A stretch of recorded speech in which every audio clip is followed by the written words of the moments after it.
and things are quite happening pretty fast in the area of Bitcoin. I mean, earlier I saw it was like 87, 88, and we just crossed the 90K mark. Yeah, it definitely crossed the 90K mark here. In certain exchanges, it also crossed the $93,000 mark. I'm pretty much sure those are some South Korean exchanges because they always sold at a premium, isn't it? Yeah, because I mean there is a high, there's a lot. I mean, especially South Korea, when it comes to exchanges, they have been one of the most highly active, I guess, crypto exchanges in the world. So, I mean, if you hit it big in South Korea, I mean, you'll do really well rest of the world. So, really interesting stuff.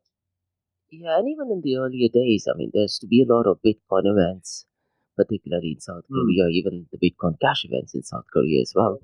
Now, Tuesday, that is Markose. True. Yeah. And on Tuesday, Markose, we did go live via LinkedIn. It was more of an emergency broadcast where we went and discussed why the prices are hitting a new all-time high, isn't it?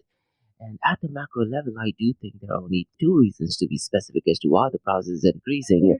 The first one is President Donald Trump getting re-elected, and the second one is because of the FOMC meeting, which did actually take place 2 days after the election. And Fed Chair Jerome Powell reduced the interest rate by 25 basis points. Our listeners can go ahead and check what we discussed via LinkedIn page of Markose or via the Spotify account of Blockchain DXB. So we did actually speak about it for almost an hour and 22 minutes. We also talked about the benefits of abolishing a lot of the federal departments. Now, I'm not sure, Markose, if you follow US politics or not, but just last night, President Donald Trump did actually put out a statement regarding DOGE, that is Department of Government Efficiency. And according to me, two of the best people are going to be part of that. The first one is Elon Musk, and the second one is Vivek Ramaswamy, who, according to me, could be the next president of the United States of America. Now, he did actually put the word Doge, which was really interestingly done. Surprising that the president of the United States of America did actually specifically mention Doge as well. So, great thing for the Doge army. And the prices of Dogecoin has been pumping up as well. I know. I missed that boat, man. and what I'd really recommend listeners to do right now is, try to follow Vivek Ramaswamy via his Twitter or X account, because what he says over there could be indirectly connected to the price of Bitcoin and cryptocurrencies. Now, both Elon Musk and Vivek Ramaswamy, they have been massive advocates of Bitcoin and cryptocurrencies. Vivek Ramaswamy, he's been quite active so far as, clearing regulations from a blockchain point of view as well, and he's done quite a lot of that. And he might have been involved in Bitcoin since at least for the last 3 to 4 years. So things are definitely looking good so far as the price of Bitcoin and cryptocurrency is concerned. Now, regarding the Department of Government Efficiency, that is DOGE, looks like, we are heading towards shutting down the Federal Reserve Board, shutting down the FBI, shutting down the Food and Drug Administration, shutting down the Department of Education as well. So it's going to be really interesting to see what indirect impact it has on the price of Bitcoin and cryptocurrencies. So I definitely do think, next year probably the things are definitely looking even better for the price of Bitcoin and cryptocurrencies are concerned. And we discussed, Markose, in our LinkedIn session. Right now, there's no macro level factors, at least, stopping Bitcoin and cryptocurrencies to go down. Now, remember, Markose, roughly around 2 months ago, Germany, they were the ones who were dumping a lot of the Bitcoin and the prices were going down, isn't it? Yeah, dude. Yeah, that's true. I do recall that. I thought that was a beautiful event, by the way. So we can get honest, Bitcoin at the cheaper prices, isn't it? Not, so I hear a lot of people, especially on LinkedIn and stuff, they're bitching and complaining, yada, yada, yada. Oh my God, like they could have hodled it and stuff. I mean, why do you want these bureaucrats to hold it? And even for these guys, right? Sorry, let me just go to your Okay.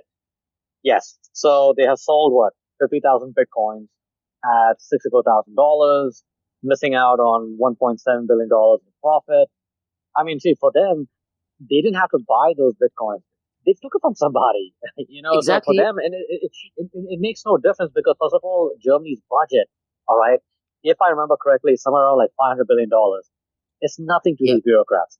Like, Yep. Yep. Yep. I mean, like, this is where, like, folks who are tuning in, you need to put your big boy pants on. Like, this is nothing for these bureaucrats. It's a fugazi, it's a smoke and mirrors, or it's just minuscule. They got other bigger things to deal with. Because for them, look, they just see a lot of the people in the cryptocurrency space or the blockchain space as a bunch of pests. Really, Yep. just a little annoyance. They don't really. Uh, it, Honestly, I don't think that they have taken us seriously yet. It's only a matter of time. So you know what? This is a good opportunity for everyone to game on this psychological warfare. This is our time. I mean, like, let these guys sell it off. Even though Andrew Tate is like complaining about like they could have got like $2 Yep. billion profits and all that stuff. Big deal. Of all the people Andrew Tate who talks about the Matrix and stuff. I mean, do you think $2 billion is some big deal for these guys? No, it's not. Maybe for And you and me, George. yeah, Maybe for you and and it me, but and it is good for people who acquired those Bitcoin, isn't it? They have definitely been benefited by it at least now. yeah, So for me, I mean, the spirit I live by, especially all these so-called BTC maximalists, if they care about decentralization, this is the one of the best ways to do it. And hey, you know what? And that's coming from the government officials. It's coming from the bankers or whatever. They Yep. are distributing it. Thank you so much for your service. This is a win for us. Thank you. Absolutely, Thank you. 100% here. So there is less supply distributed among the world, isn't it? So I 100% agree to it. Now, one of the biggest numbers, I think I'm not seeing a lot of mainstream media, particularly from the cryptocurrency and blockchain space covering Marcus, says the volume of stable coins. Now, on an Hmm. average given day, Marcus, the volume of stable coins, even after the spot Bitcoin ETF got approved, used to hover somewhere between the 60 to $80 billion mark. $80 billion on very few occasions. So you're talking about 60 to 65 to $70 billion mark on a daily basis. But Hmm. ever since President Donald Trump is elected, the volume of all stable coins has pumped up to well over $300 billion mark. Now, me personally, I'm really liking this number, Marcus, because Yeah. what it also means in the next coming days and weeks, there is a very high possibility that we might be touching the $100K mark. Now, you mentioned that we might take at least a month. I don't see that thing happening in a month's Yeah. time, definitely much sooner than that. And a friend of mine via Yeah. Instagram also just messaged me, do you think we might see 100K in the next couple of months? And I was like, no, it is definitely possible in the next few days as well. Because we already at $90,000. Now I'm not sure, Marcus, if you follow US politics or not, but President Donald Trump, since the last 24 hours to be precise, he's been appointing a lot of really, really strong candidates to fill as cabinet members. So one of the guys who I personally like is a guy called Matt Gates, who's also a massive Hmm. advocate of Bitcoin and cryptocurrencies. Now he could be Yeah. the Attorney General of United States of America. So Interesting. I mean, on a side note, I personally think he single-handedly saved the United States of America, but there's a completely different explanation and not connected to Bitcoin and cryptocurrencies as such. But yeah, let's say if he gets appointed, which 99.99% chances are there, that also is beneficial for the price of Bitcoin and cryptocurrencies because he's also a massive advocate of Bitcoin and cryptocurrencies. He wants less regulation, and he definitely does not look good, for the regulations that the U.S. Security and Exchange Commission tends to have. So, for the time being, what I'd really recommend you to listeners to do is at least for the next 48 hours, try to look at the appointments that President Donald Trump is doing. Because he also announced Tulsi Gabbard as the Director of Yeah. National Intelligence. So that is That's another funny. positive news. That's funny for me because she was on the watch list. So Yep. in some way, it is a big FU. So we'll see. I'm curious about what actions Tulsi Gabbard is going to take. Yeah, So I'm I hoping would. that will be quite harsh. I hope it is. I There's 100% no think funny so. business or whatever. So it has to be because if they put you on a watch list and stuff, unconstitutionally without any Yep. with any basis, Exactly. you gotta be harsh about it because I mean, go ahead, sorry. what the Democrats could have done is, rather than having Kamala Harris, they could have had Tulsi Gabbard as the vice president or the potential future president competing with Donald Trump, Yeah, isn't it? Had she not left the Republican Party, that's what I was yeah. I mean, let's see, but I think like the good thing is when it comes to the crypto space, particularly, I mean, I have my different views when it comes to the political side of things, but at least like what they did to Tulsi thinking. um, is telling it because it's also another blatant example of uh, how controlled both the parties are, and particularly with the Democrats.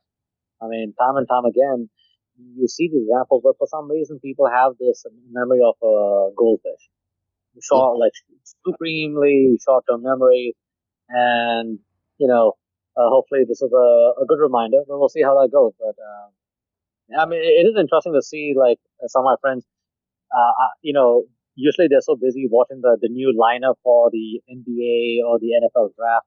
They're Yep. seeing like such a particular attention to the political draft. Sorry, not draft, draft. So, Yep. I mean, Probably it might be the it's first time, right? People are interested in all these things.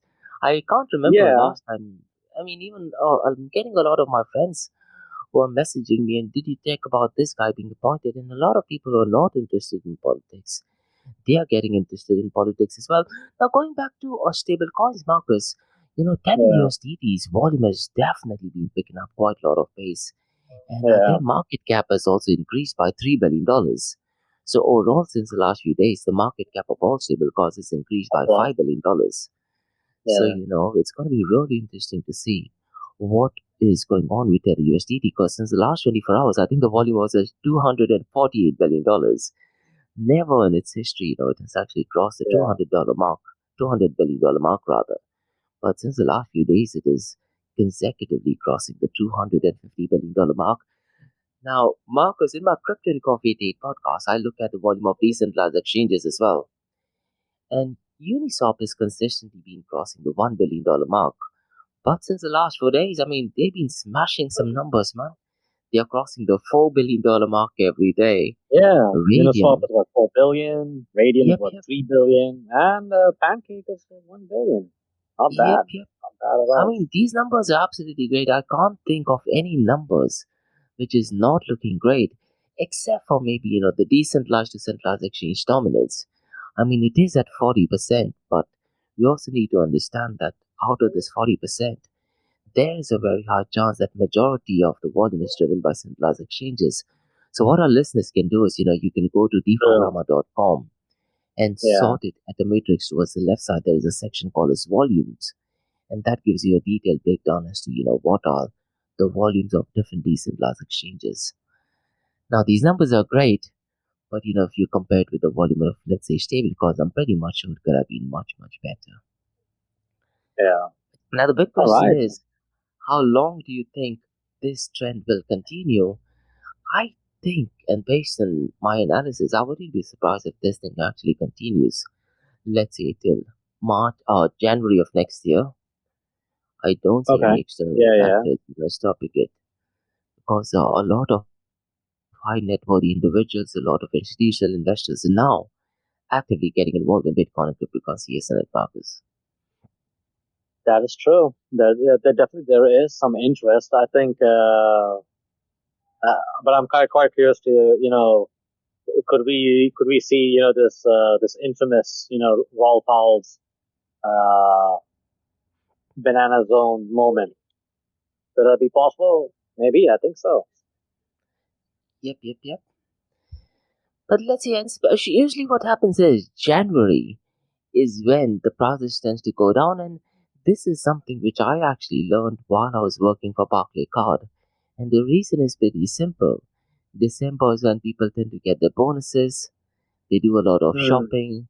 And you who's to say this time they might be buying a lot more Bitcoin and gifting other people Bitcoin as well, isn't it? Rather than, let's say, buying a Lamborghini. That's Or an let's say interesting Rolls Royce. gifting choice, yeah. Yeah, so people could be buying Bitcoin and they might be using debit cards or they might be using credit cards. And the following month, January, is when the purchases actually do tend to slow down miserably. So I wouldn't be surprised in probably around the mid of Jan, the volumes or the prices do marginally go down, and that is the time when President Donald Trump will be inaugurated as well. And hopefully, we do not find out any external factors, at least from now till that day, that could actually stop down or drop down the price of Bitcoin and cryptocurrencies. But one massive news, Markose, and this is in the world of tokenization, and for folks who are excited about real world tokenization, this news is regarding BlackRock. And BlackRock actually had a fund called as Betel. Now, initially, it was working only on Ethereum blockchain, but now it is on different blockchains, that is Aptos, Arbitrum, Avalanche, Optimism, and Polygon as well. And currently, if I'm not mistaken, it holds $520 million in assets. Now, so far as real world asset tokenization is concerned, this particular token platform that they have, this is catered only to institutional investors. And it does offer liquidity, and that's one of the reasons why, this project was a complete success. And I wouldn't be surprised if that thing tends to continue as well. Now, talking about BlackRock, Markose, could it be possible? And I really am not sure if Larry Fink is appointed as the SEC chair, or do they completely abolish the Security and Exchange Commission and let CFTC handle all the regulations regarding cryptocurrency and blockchain technology? I really am not sure. What are your thoughts regarding that?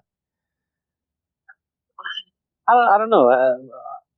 I guess when it comes to guys like Larry Fink,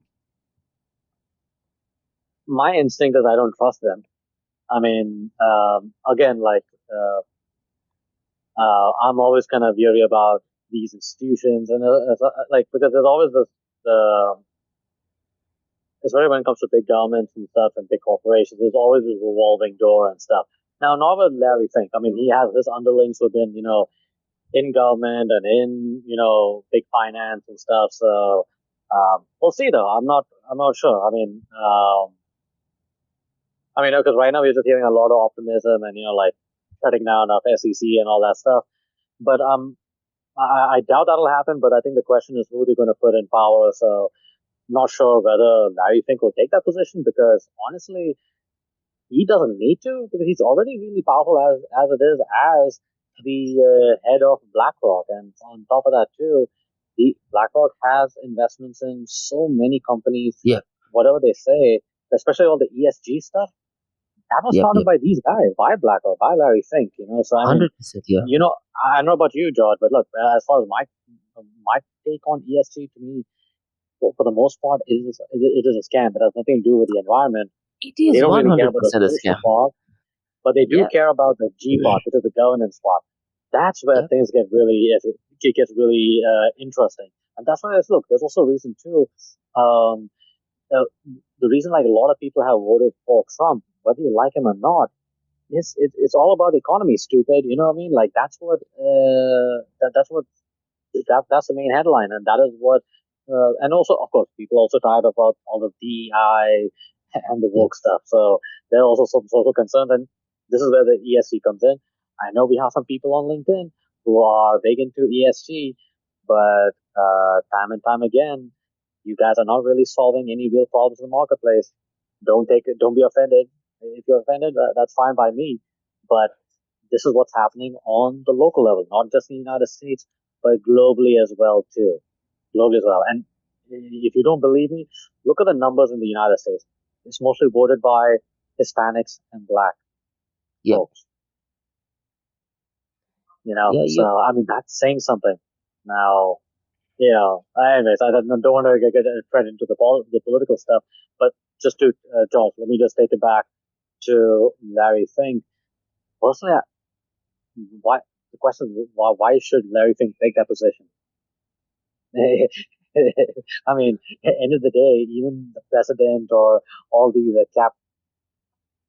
they're answering to somebody, not directly but indirectly. That's how the U.S. politics works, and it's about following the money.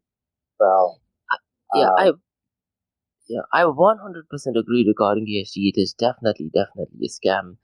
But my question is, Marcus, let's say, I mean, I agree with your yeah, side as well. I don't think so. He might have the time to go ahead and take that position as well. But let's say we find yeah. out that, Larry Fink is this SEC chair.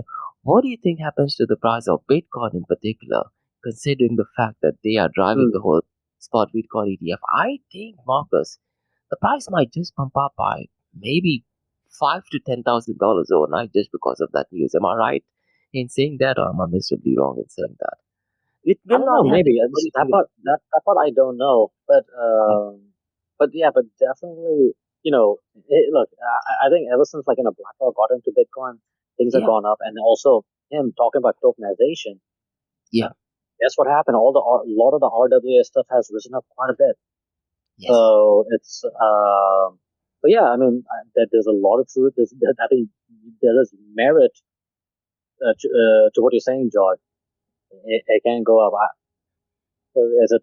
I was saying at least like $2,000 more or $3,000, maybe also $6,000 too. So that is possible yeah, because um, definitely they will.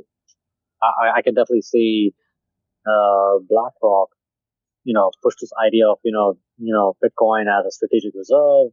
Like put Bitcoins in the balance sheet. So that could cause a wave if he mentions that. yep, Yeah, yep. Even so, if he mentions we that, started to see some signs. yep, Yeah, yep, so yep. we've already seen that with MicroStrategy. You got MetaPlanet in Japan, the Genius Group, and it'll slowly start cascading. Now, with BlackRock making the big noise, especially with Larry Fink being if he becomes the SEC chairman, bro, we should expect that. So, yeah. Well, what So, I think, Marcus, and let me make a teeny tiny prediction. I think I could be 80% right on this. I think what President Donald Trump will do is he'll make sure that so far as Bitcoin, cryptocurrency, and tokenization regulation is concerned, that will not be under the SEC. Rather, it will go under the CFTC. This is what I personally think. So if that happens, then it hmm, technically doesn't make any difference if Larry Fink is of appointed or course, not, if okay. someone else is Yeah, appointed yeah, or not, yeah. Right, because yeah, a lot of people are not clear as to who should be the regulating body for cryptocurrency. Should it be the SEC or yeah. CFTC? A lot of them do actually say that it should be CFTC, and Because CFTC is very pro because Bitcoin and Bitcoin is cryptocurrency. yeah, Yeah, and also legally too. yes, Bitcoin is legally I'm talking considered about, yeah, as a commodity. commodity, not a Yeah, security. exactly. So Yeah. uh, So one of the reasons why people have a problem with Gary Gensler is that it is not his role to go ahead and decide what constitutes a security or commodity, but he's kind of going out of his role and then saying that, yeah, okay, this is security and commodity. So hopefully, once we have that clarification, then actually it does not matter, who is the head of SEC chair as well, isn't it? It literally yeah. should not make any difference. But yeah, it's going to be really interesting times, at least for the next 24 to 48 hours, because I'm really curious to check, what role Robert F. Kennedy Jr. will actually play in his administration, because he's a massive advocate of Bitcoin, and he's the purest Bitcoin guy or cryptocurrency guy as well, and he definitely does not like BlackRock and the whole spot ETF as well. So Oh, true. I'm Of really course, curious yeah, to check. yeah. I don't because even if you talk to a lot of the all the OG Bitcoiners, the thing is that I know because I have talked to some of them, and also many of them have also been starting to be more open to if you look through LinkedIn and stuff. Not LinkedIn, sorry, not LinkedIn, Twitter. That's where you get the real alpha, to be honest. They disagree with institutions getting into Bitcoin. 100%. Well, let me rephrase this. They don't have a problem institutions getting into it, but in terms of control, is where the only way Bitcoin can grow is through institutions, not through, unfortunately, the P2P side or the you and me level. Yeah. Because if we didn't have the block wars, the hash wars and stuff, and I guess suppose we follow the white paper or whatever, and created this adoption on like just like Microsoft, Expedia, Steam, games, and many more, and also like a lot of smaller businesses. You know what? The institutions would have just been like cream on the top, like a cherry on the top. It wouldn't be the main driving factor. So I think this is where unfortunately the BTC, they can only grow through big institutions. The regular people, the retail, they will have to be the followers, unfortunately. So which is a little bit of sad part, but hey, at least you can't win all the battles, but I think this is where the what do you say? The L2s on Bitcoin can play, or BTC can play an important role in terms of ordinals or the DeFi stuff, or even like protocols like Tap protocol and stuff. So that's where like there's some interesting things are taking place. So I know not many people are paying attention to it, but I think it's just a matter of time. So Absolutely. anyway, there's hope for us in that area. But yeah, let's do. So Yeah, what I think, what retail investors should focus on is, let's say, stablecoin adoption. Because when you talk about retail investors, that's where the transaction tends to happen like quite much faster than, let's say, institutional adoption, isn't it? So let's say a retail store having a lot of transactions back and forth. So you're talking more about the volume rather than the the actual dollar value. So that is one thing I can think of. Now, one development which I found really interesting is to do with Tether. Now, Tether has launched a developer toolkit for Bitcoin and USDT wallets. So if anyone who's a developer, they definitely need to keep a check on what is going on in Tether's world as well, because they've been creating quite a lot of unique things. We talked about Teeth.io, which is like a privacy video-to-video calling feature as well, isn't it? And I think everything is done under the whole project. I haven't used that. Tell me about it. I just haven't got the chance to use it. So I think we did use it. Yeah, but we did use it. But hopefully, they have some feature where we can record the conversation. So maybe we can do podcasting platforms over there, because you can transfer. Yeah, that'd be cool. I'm open to it. USDT, we can transfer USDT, right? I think we tried while we were talking to someone. You can go and transfer USDT. Oh, right. I'm not sure. Yeah. They've already got it implemented. Yeah, but regarding this developer toolkit, it is called as Wallet Development Toolkit, and it is completely open source. And me personally, I'm definitely liking open source. And it is a modular toolkit, and it is aimed at building, helping developers and businesses integrate non-custodial USDT as well as Bitcoin wallets into the apps, websites, and devices. So I think, someone who's a developer, they definitely need to go and check it out. Because, the fact that, all of these things are completely open source is something which I'm really liking. And some of the key features about the developer kit is it is self-custodial mode, customizable module, and quick integration as well. That's very good. Looks like Tether USDT is definitely making some really, really strong use. But Markose, I like the two features you mentioned. It's self-custody and quick integration. To me, those two things are absolutely paramount. It's needless to say, self-custody is so important, isn't it? Yeah, agreed. I often talk about this, people talk about the Bitcoin white paper. The very second line of Bitcoin white paper actually states that the main benefits are lost if a central entity is required to prevent double spending. And that is an area where, self-custody point kicks in as well. Yeah. So, that's literally the second line of Absolutely. Bitcoin white paper. Yeah, you have to remind people. And now what do we have? Yep. Yeah. And another interesting news that is developing, and this again goes back to, what is going on in the Bitcoin and cryptocurrency world. ARK Investment, she has, the CEO, Catherine Wood, she publishes a newsletter, and in that she's actually saying that there is a very high possibility with the new administration in charge, Circle and Kraken, they will be going in for an IPO, or they will be going public as well.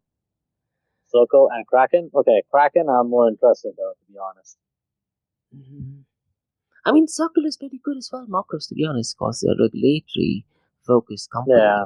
And when you talk about stablecoins, I mean, I definitely am not in favor of regulation, But when you talk Yeah. about, issuing stable coins, I do think that, what they're doing is completely regulated as it should be.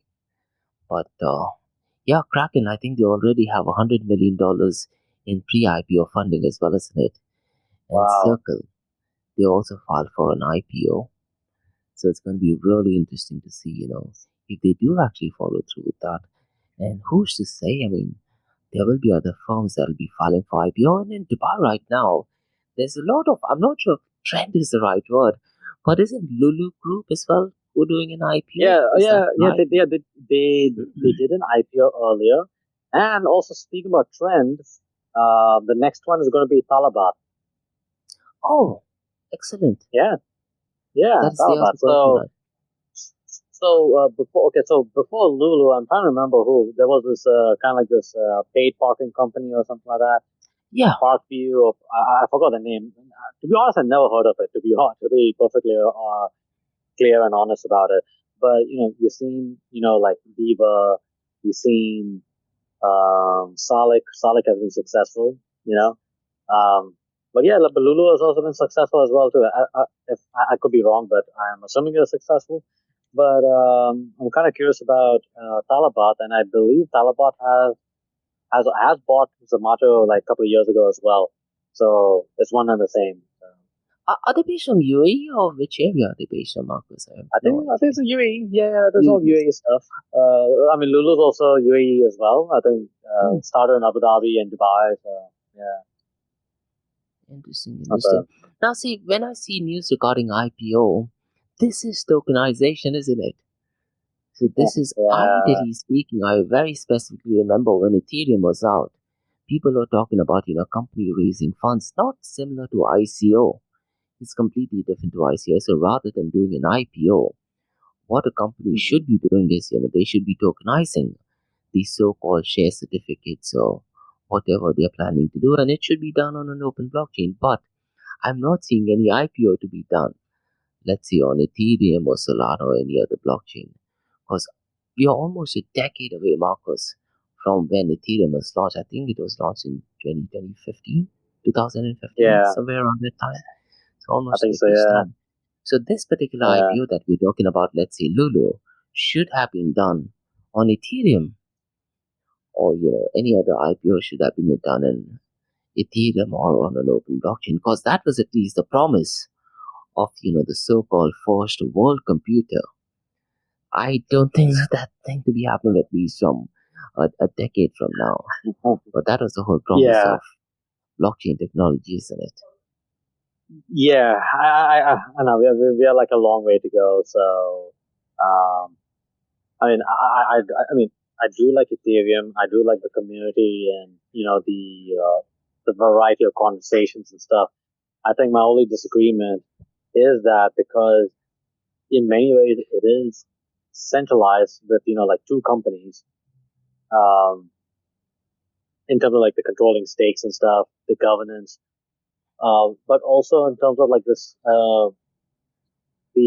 this thing with what do you call it? Dang, I'm losing my train of thought.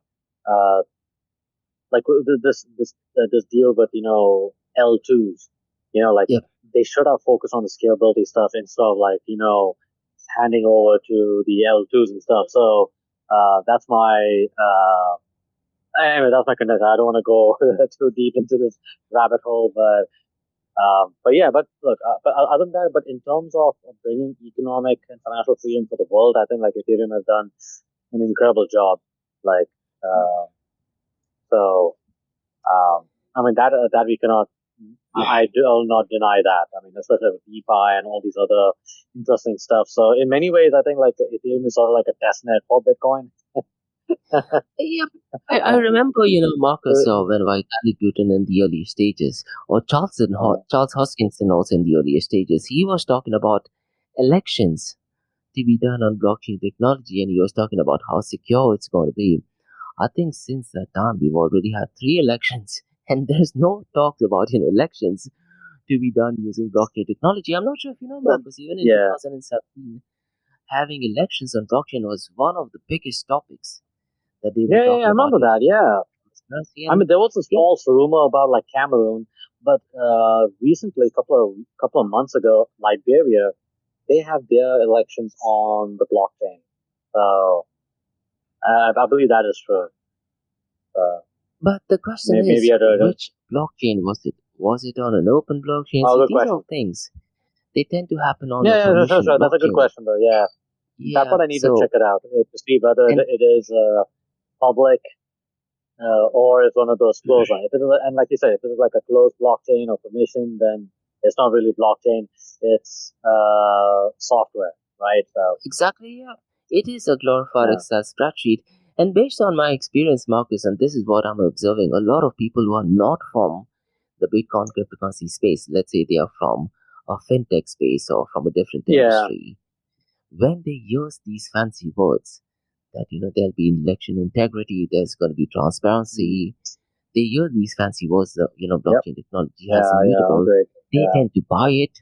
And some of the notorious CTO and tech founders from the cryptocurrency and blockchain space utilize these fancy words to get funding for their particular projects.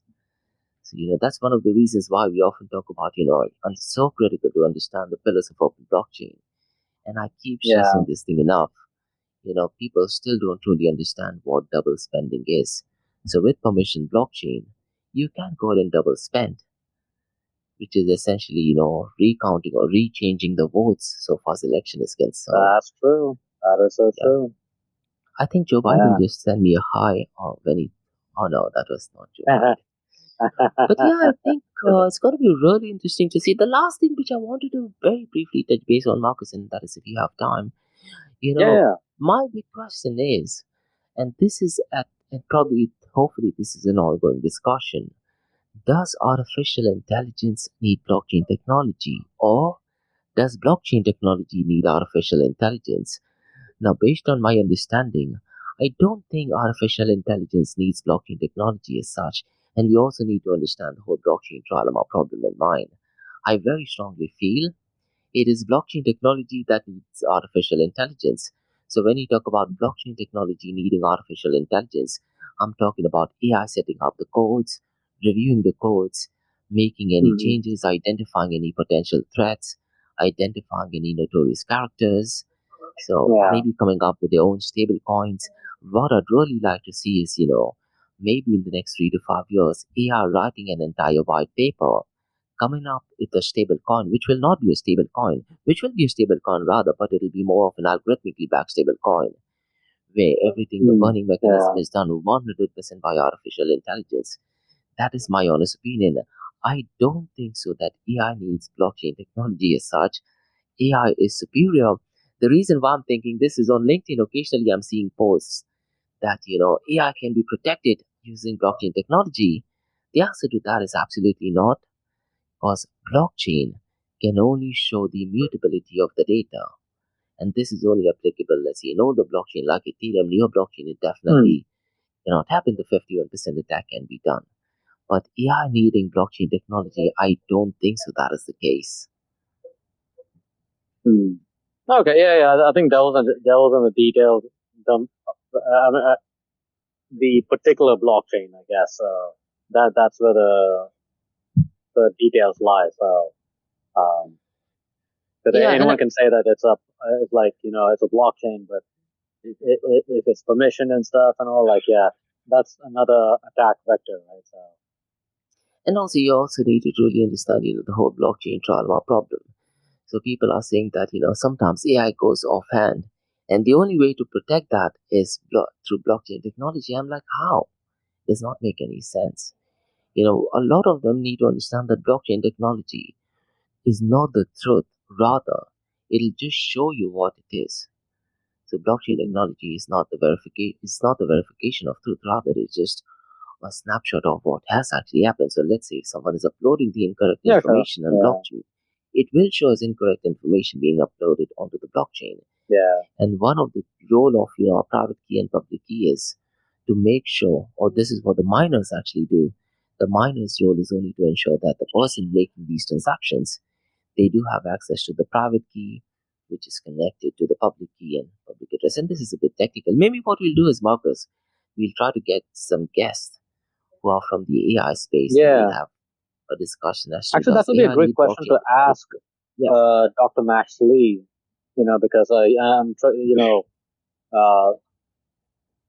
he is quite candid, even though he is into the AI space as well. Because like there are other technologies too, not just blockchain, that can like how do you say verify the truth, or yeah, because that's because this is where like you need like a combination of technologies, but uh, at the same time too, we cannot discount like like the blockchain technology can add value.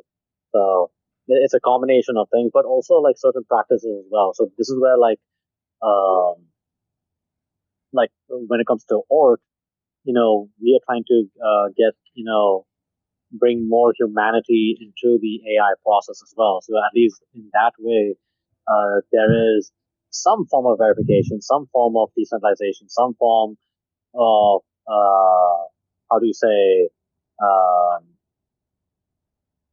involvement of humanity and stuff. Now, is it like the perfect answer and all that stuff? We're still early on, so but yeah, but I think it requires a combination, not just tech, but also ideology and also philosophy as well too. So this is where this is like I the because for me I see blockchain not as a technology but also the philosophy as well. So there are multitudes of factors too. I could like a medley of things that could bring value to AI and you know vice versa. So um, I think it's important to have those discussions as well too. But yeah, I think it would be kind of great to like to ask Dr. Max, yep, yep. the question about does AI need blockchain or does blockchain need AI? I mean, those are but because there are actually not just two factions. There are a couple of factions out there, which is good, which only makes our conversations much more interesting, but Yep. also gives us insights how to make better products that actually does bring value to the ecosystem, to the customers, to people. You know. And yeah, on a similar line, Marcus, I do remember, I think this was the first blockchain of Future Blockchain Summit. I think it was in 2017. And this was the whole hype regarding EOS. And if I'm not Yeah. mistaken, I could be wrong on this. I need to, don't fact check me on this. But the founder of, or one of the key directors, I think he might have been the CEO of World Economic Forum, who did actually state, or one of the directors from World Economic Forum, he actually said that he left World Economic Forum to join EOS because he thought that blockchain is the future of technology. And what he actually said is that using blockchain technology, whatever we say, our documentation that can be stored, and it is part of history. Now to think Yeah. of it, Marcos, let's say someone did actually put out, let's say, a bill or anything, and it is stored on blockchain technology. But what happens in future, let's say in 2025 or 2030, people again go ahead and say that that particular block, whatever was mentioned in that block, now we've identified that that is fake news. So Hmm. let's say in Yeah. Sure. So, 2020, someone yeah. says that this particular statement was made by President Donald Trump and that is part of history. But in 2028, I have a lot of tokens for the blockchain associated. I go ahead and override and I say, hey, you know what? That is fake news. And that has a tick mark in the Yeah. blockchain explorer, isn't it? So I really am not sure if what he said does stand out to be true. So I think the more I'm looking at blockchain technology, I'm finding less and less use cases. And which we talked about, I think just having the source code open source, I think solves a lot of the problem which Elon Musk did with Twitter. And, Yeah. I think once the source code is completely open source, and I see so many projects, they still don't have a lot of, the source code completely open. They ask for email address because they want to do a bit of due diligence before sending the source code. And that is a big no because, these are some of the pillars of open blockchain. So, and what I'm doing is, Marcus, in the Bitcoin DXB.net, I'll go ahead and explain what are the pillars of open blockchain, what are the challenges, and what are the limitations of so-called blockchain technology. And that's why I think, as long as we stick to cryptocurrencies like Bitcoin and even Monero, or maybe meme Yeah. coin or NFTs, those are the limited use cases. Yeah, But other than that, I'm more. I think I have more confidence in the like with privacy coins. yep, yep, Because like because honestly, they represent the spirit of, the cypherpunks, actual cryptography, and also the philosophy as well. I mean, if you listen to like Amir Taki, from DocFi, Yep, and, yep. he's the one who introduced, BIPs, right? The Bitcoin improvement protocols Yep. to, ensure that, like, if there's no, like a outright, systemic, overreach or takeover, right? So this is where, so yeah, anyway, so that's something to, like, we have to think about.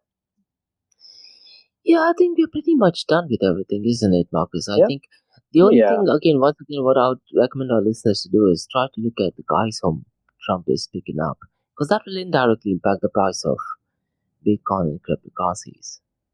So, Yeah. whatever announcement he's making, let's so far he's put up some really strong names, and this might be the first time where everyone is excited as to who he's picking up. It's kind of like the Avengers. He's picking up some of the guys from the Avengers team. But yeah, I Oh think yeah. Dogecoin is pumped up because of the Dogecoin meme. And talking about that, I think he's also selling T-shirts regarding Dogecoin for $40 for the T-shirts. So clearly genius marketing move by them. Amazing. I know. Another day, man. Another day in the crypto world. Well, Marcus, let's say if I'm not sure this would definitely not happen, but let's say if he makes Elon Musk as the SEC chair, I don't think so that will happen. That'll be create a lot of buzz, isn't it? Oh, totally. Oh yeah. That's true though. That is true. It's My prediction is, the regulations for Bitcoin and cryptocurrencies will fall under CFTC, and that should be the right way. I yeah. doubt if SEC will be eliminated or abolished as such. But yeah, I think we've covered pretty much everything from Marcus, and hopefully we touch the Yeah. 95K mark over the weekend for the price of Bitcoin. Yeah. Yeah. No, true. Yeah. Agreed. Yeah. Looking forward to it. Yeah. So that's about it, folks. Thanks for joining us, and we will see you guys next week. Who knows? We might have another emergency meeting. I mean, Yep. that possibility is there, so you'll be the first to know. So thank you guys so much. And before we go, George, any updates before we head out? Now I'm just going for a hike this 17th. So if any of you guys are into outdoor activities, look up Highlander. So it's going to be a nice, I think it's going to be 9 hours of hiking, starting from 8 in the morning till hopefully, starting from 7 in the morning till maybe 4 or 5 p.m. And this is in Yeah, Fujairah. But other than interesting. that, it's all chill time. And I'll be launching the Bitcoin DXB.net. If anyone wants to collaborate, write articles, or just purely education, drop me an email to info@blockchaindxb.com. Awesome. All right, guys, and that's it for now. So y'all be good, y'all be safe, and we will talk to you soon. Bye for now.